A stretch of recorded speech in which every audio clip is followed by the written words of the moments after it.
Charlamagne, you've been on the show quite a bit, and one of the reasons I love having you on is you're willing to speak openly about something that's often covered up. So you're in South Carolina. You wrote about this, I'll share with everybody. You're tied up in drugs, loving family, but it's not quite how you'd portray a typical childhood. When did you realize this wasn't normal, that this wasn't going to be good for you long term?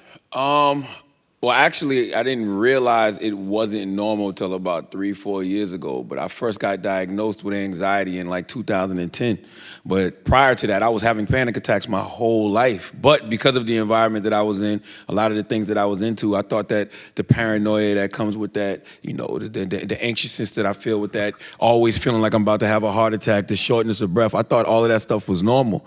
But I'm a radio personality, so when I got fired from the 4th time in radio, this was 2010, I was 31 years old. I was back living at home with my mom. My daughter was like 1 year old. My now wife was back living at home with her parents.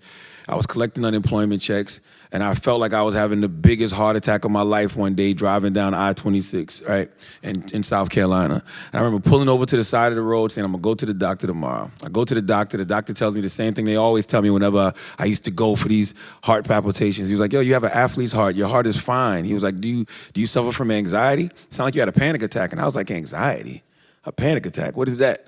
And he was like, well, are you stressed out about anything? And I was like, hell yeah, I'm stressed out about a lot of stuff. You know, so in my mind, once again, I just checked it off as something as, you know what, all I gotta do is get another job. Once I get another job, everything will be fine. But then, you know, you get the job, and you know your life is going good 3-4 years later, and you're still wondering why you're having these feelings, why you still have this anxiousness, why you still having these panic attacks. You know, why do you still feel like something is wrong with your heart? You think that the success and the money is just going to make these things go away, but it doesn't. So that's when I decided to start, you know, actually going to a therapist and try to get a handle on this anxiety thing. So when I say I didn't realize that I was actually having issues until 3 or 4 years ago, that's what I meant when I started going to therapy.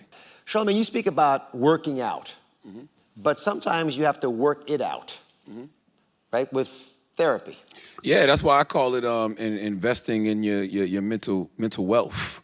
You know, I feel like that, you know, you have to actually take steps to figure out what's going inside your mind. But a lot of times we don't have the tools, we don't have the resources, and we don't have the information. You know, I just think, especially growing up, you know, in a community like I grew up in, my father had been dealing with mental health issues all his life. I never found that out until last year. And I didn't find that out until he heard me talking about it in my book. And when I had a cousin who committed suicide after trying to kill himself, you know, 4 different times. That's when my father finally came to me and said to me, hey man, I tried 10 to 12 different medications throughout my life. And I've been going to see a therapist 2 and 3 times a week. And I tried to kill myself 30 years ago. And I remember going to my mom saying, yo mom, you know, Pops was dealing with all of this. And she was like, I just thought he was playing crazy to get a check.